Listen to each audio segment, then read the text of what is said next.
Oke, kita lanjutkan ke soal yang nomor 6. Jadi yang nomor 6 yang dikasih tahu adalah ada 11 buah bilangan yang memenuhi barisan aritmatika. Jadi katanya setiap 2 buah barisan itu disisipkan rata-rata kedua bilangan itu. Oke, misalnya gini, dari antara 9 dan 10 disisipkan rata-rata si 9 dan 10. Berarti U9 tambah U10 per 2. Gitu semuanya ya. Jadi ada 11 buah bilangan nih. Jadi ada 10 nanti yang bisa disisipkan, karena ada 10 kelang-kelangnya kan. Jadi kalau misalnya kita cari dululah jumlah awalnya sebelum disisipkan. Oke, jadi jumlah awalnya berarti kita pakai rumus deret aritmatika ya kan. Si suku pertamanya 11, suku pertamanya A, suku terakhirnya UN. Jadi N per 2 kali A tambah UN. Itu yang kita pakai jadi rumusnya ya kan, karena kita perlu hanya suku pertama dan terakhir aja karena kita sudah punya di suku terakhir. Oke, jadi 11 per 2 kali A tambah UN sama dengan katanya nilainya 187. Maka nilai A tambah UN bisa kita dapatkan 187 kali 2 per 11. Atau nilainya adalah 17 kali 2. Oke, tadi kita sisipkan 10 buah bilangan di antara 11 bilangan yang sudah dikasih. Berarti jumlah bilangannya sekarang menjadi 21. Tapi yang jadi perhatian kita adalah suku pertama dan suku terakhirnya nggak berubah. Yang berubah hanya yang di dalam saja, yang di luar tetap. Maka A tambah UN nggak berubah. Jadi rumus yang kita pakai tetap sama dengan yang awal, cuma berbeda jumlah bilangan. Oke, berarti nanti jadi jumlah bilangan yang berubah. 21 per 2 kali A tambah UN. A tambah UN itu tetap 17 kali 2, ya kan? Makanya kita dapat 357. Gitu caranya. Sederhana ya. Oke, yang nomor 7. Oke. Ini sebenarnya barisan aritmatika, tapi untuk yang ganjil saja. Perhatikan, X3, X5, X2N kurang 1. Oke, coba kita tes dulu bilangan ke soal yang dikasih. Pernyataan yang dikasih. XK tambah 2 sama dengan XK tambah P, ya kan? Berarti X, misalnya X5, ya kan? 3 tambah 5, X5, 3 tambah 2, 5. X5 sama dengan X3 tambah P. Jadi kalau kita pindahkan ke kiri, X5 kurang X3 sama dengan P. Barisan bilangan yang ganjil. P itu sama dengan 2BD. Kalau misalnya kita pakai beda yang biasa kita pakai di barisan aritmatika. Oke, kita pakai deret karena yang diminta jumlah semua bilangan ini.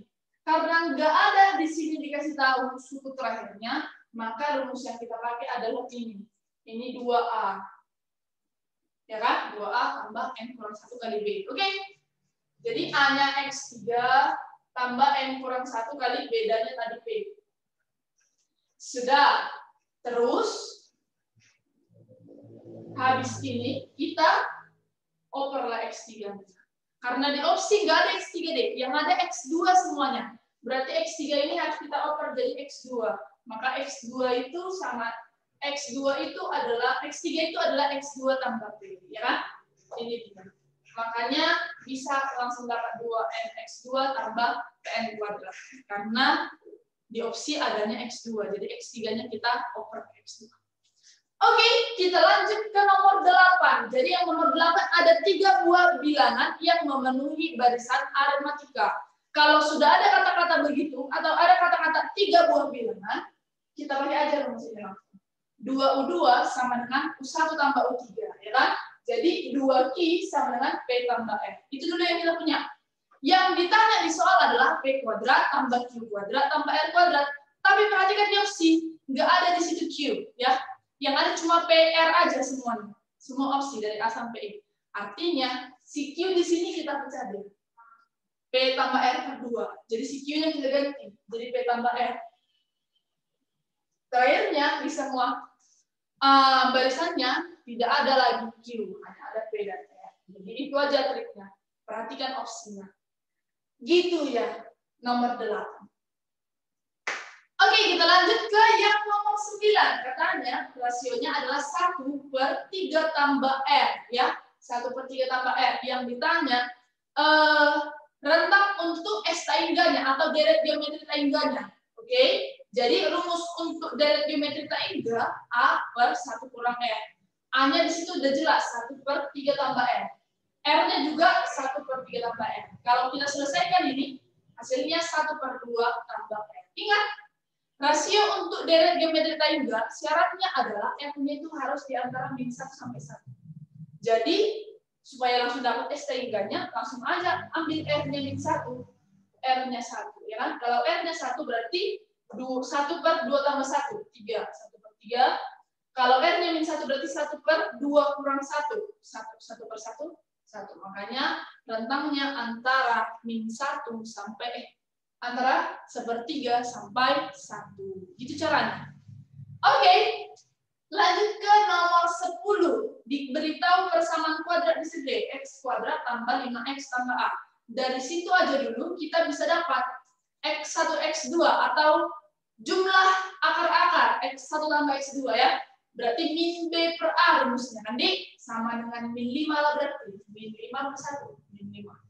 Oke. X1 kali X2 C per A. Kalau di sini berarti C-nya A. A per 1 A. Oke, terus dikasih tahu 3 buah bilangan yang memenuhi barisan geometri. Berarti kita pakai rumusnya. Agak beda dikit dengan barisan aritmatika tadi. Kalau aritmatika 2U2 sama dengan U1 tambah U3. Kalau yang geometri U2 kuadrat sama dengan U1 kali U3. Gitu dia. Oke, berarti U2-nya adalah 2X2, U1-nya X1, U3-nya min 3 X1 X2. Kita dapatlah dari sini 4X2 sama dengan min 3X1 kuadrat. Atau kalau disederhanakan jadi X2 sama dengan min 3 per 4 X1 kuadrat. Oke, kemana kita pakai ini? Ke yang awal tadi. X1 tambah X2 kan min 5. Berarti X1 tambah min 3 per 4 X1 kuadrat sama dengan min 5. Kita sederhanakan dari 4X1 kurang 3X1 kuadrat sama dengan min 20. Terus kita susun dari pangkat tertinggi dan positif, ya kan? Jadi 3X1 kuadrat kurang 4X1 kurang 20 sama dengan 0. Faktornya nanti adalah min 2 dan 10 per 3. Kita ambillah nilai X2-nya untuk min 2 dulu. Kalau X1-nya min 2, maka X2-nya carilah min 2 tambah berapa supaya min 5? Min 3. Berarti kita dapat X1 kali X2 6. A itu tadi X1 kali X2. Makanya dapat A-nya 6. Begitulah caranya untuk mengerjakan barisan dan deret 1. Terima kasih.